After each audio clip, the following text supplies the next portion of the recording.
امام مسلم رحمہ اللہ نے اور امام بخاری رحمہ اللہ نے روایت کیا ہے، اور یہ مشہور صحابی رسول اس امت کے فقیہ حضرت سیدنا عبداللہ ابن مسعود رضی اللہ عنہ سے روایت ہے۔ فرماتے ہیں کہ اللہ کے نبی صلی اللہ علیہ وسلم نے ارشاد فرمایا، لا يدخل الجنت من كان في قلبه مثقال ذرة من کبر،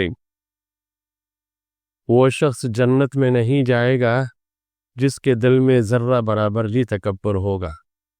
وہ شخص جنت میں نہیں جائے گا جس کے دل میں ذرہ برابر بھی تکبر ہوگا۔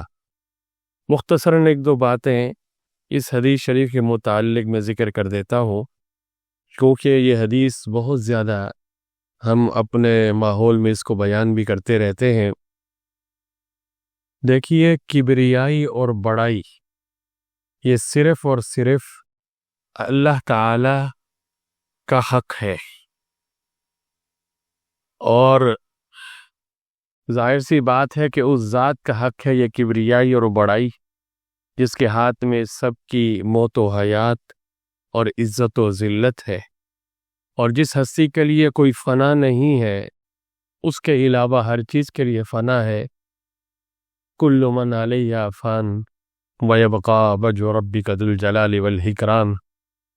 تو بڑائی صرف اللہ کے لیے۔ خود قرآن کریم میں سورۃ الجاثیہ کے اخیر میں فرمایا ہے، وَلَهُ الْكِبْرِيَاءُ فِي السَّمَاوَاتِ وَالْأَرْضِ وَهُوَ الْعَزِيزُ الْحَكِيمُ۔ اب جو آدمی خود، یہ انسانوں میں بھی یہ فتنہ اٹھتا ہے کہ اپنی بڑائی اور اپنی کبریائی کا دعوے دار ہو۔ فرعون کے بارے میں کہا ہے نا قرآن میں، وہ کیا کہتا تھا؟ انا ربکم الاعلی۔ جی، اور اللہ کے بندوں کے ساتھ غرور و تکبر اس کا رویہ ہو تو وہ گویا اپنی حقیقت بھول کر وہ اللہ تعالیٰ کا حریف بنتا ہے، اس لیے وہ بہت بڑا مجرم ہے اور اس کا جرم نہایت ہی سنگین ہے۔ اور اس حدیث میں اللہ کے رسول صلی اللہ علیہ وسلم نے یہی اعلان فرمایا، جس کا مفہوم یہ ہے کہ یہ شخص اپنی اس صفت کی وجہ سے، اور یہ صفت کیا ہے؟ کبریائی والی، یعنی جو انسان میں فرعونی صفت ہی کہہ سکتے، کہ اپنی اس فرعونی صفت کی وجہ سے وہ جنت میں نہ جا سکے گا۔ اور یہ اصولی بات پوری تفصیل کے ساتھ مختلف احادیث کی روشنی میں آپ حضرات کے سامنے آ بھی چکی ہے، کہ جن حدیثوں میں کسی بدعملی یا بد اخلاقی کا انجام یہ بتایا جاتا ہے کہ اس کا مرتکب جنت میں نہ جا سکے گا، اس کا عموماً مطلب یہ ہوتا ہے کہ یہ بدعملی یا بد اخلاقی اپنی اصل تاثیر کے لحاظ سے جنت سے محروم کر دینے والی اور دوزخ میں پہنچا دینے والی ہے۔ یعنی یہ اتنا بڑا جرم ہے، اتنا بڑا جرم ہے کہ اس کی اصل تاثیر تو یہ ہے کہ یہ آدمی، یعنی یہ کیا کہتے ہیں، جنت میں داخل ہی نہ ہو سکے۔ یا ان احادیث مبارکہ کا مطلب یہ ہوتا ہے کہ جو اس کا ارتکاب کرنے والا ہے اتنے بڑے جرم کا، تو سچے ایمان والوں کے ساتھ اور ان کی طرح سیدھا سیدھا جنت میں داخل نہیں ہو سکے گا۔ جس طرح دوسرے کیا کہتے ہیں لوگ، ایمان والے جو سیدھے سچے مسلمان تھے، وہ بغیر شروع میں جنت میں چلے جائیں گے، تو جس کے اندر یہ بیماری ہوگی تو اتنا آسانی کے ساتھ وہ جنت میں نہیں جا سکے گا۔ اگرچہ یہ کلمہ پڑھتا ہو، ایمان پر کیا کہتے ہیں اس کا خاتمہ ہوا ہے، لیکن اس کے اندر یہ برائیاں تھیں، یہ برائیاں۔ اب کیا ہوگا؟ ایمان تو ہے، ایمان کی وجہ سے جنت میں تو جانا ہی ہے کسی نہ کسی وقت، لیکن چونکہ اس کے اندر یہ برائی تھی، یہ کبیرہ گناہ تھا، بڑا جرم تھا، تو اب اس کے لیے صفائی اور واشنگ ہونا ضروری ہے۔ اب واشنگ کی ترتیب کیا ہوگی؟ وہاں واشنگ مشین کیا ہوگی؟ جہنم۔ کچھ عرصے کے لیے اس کو جہنم میں ڈال دیا جائے گا کہ تمہارے اندر یہ گندگی تھی، یہ غلاظت تھی، اب اس کی صفائی ہونا ضروری ہے۔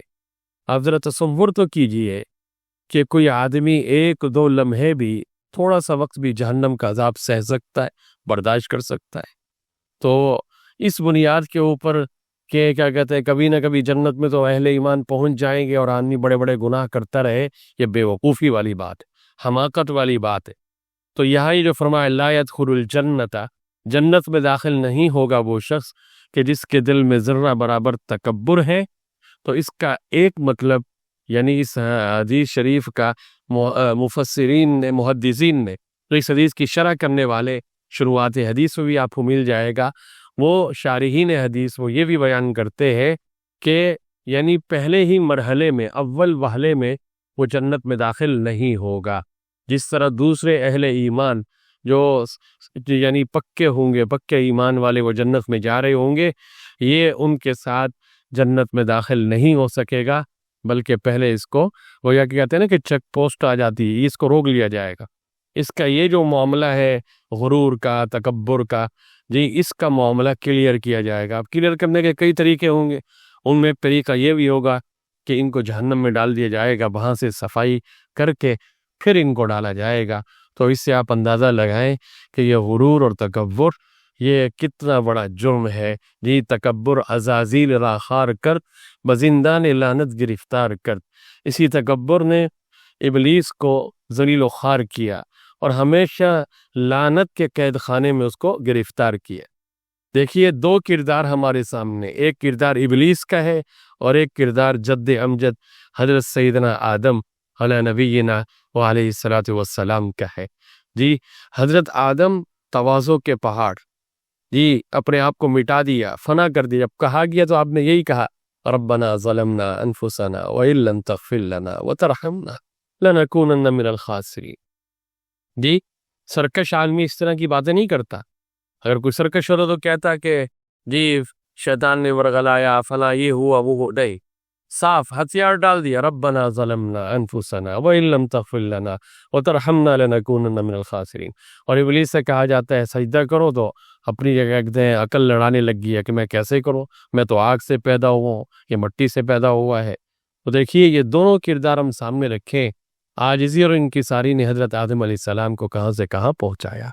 آپ کی نسل سے کیسے کیسے عظیم پیغمبر آئے، نبی آئے، اشرف المخلوقات، اور کیا کہتے ہیں کہ اللہ نے جن کو اپنا خلیفہ بنایا، جی سعادتیں عطا کی، اور ان کی نسل سے اللہ تبارک و تعالی جنت جیسی عظیم جگہ کو، مقام کو آباد فرمائیں گے۔ تو حضرت آدم علیہ السلام کو اللہ نے کہاں سے کہاں پہنچا دیا۔ یہ تواضع، عاجزی، انکساری، دعا فرمائے اللہ تعالیٰ یہ خوبی ہم سب کو نصیب فرمائے، ہر طرح کے غرور سے، تکبر سے، بڑائی سے، بڑے بول سے اللہ تعالیٰ ہم سب کی حفاظت فرمائے، رحمت کرے۔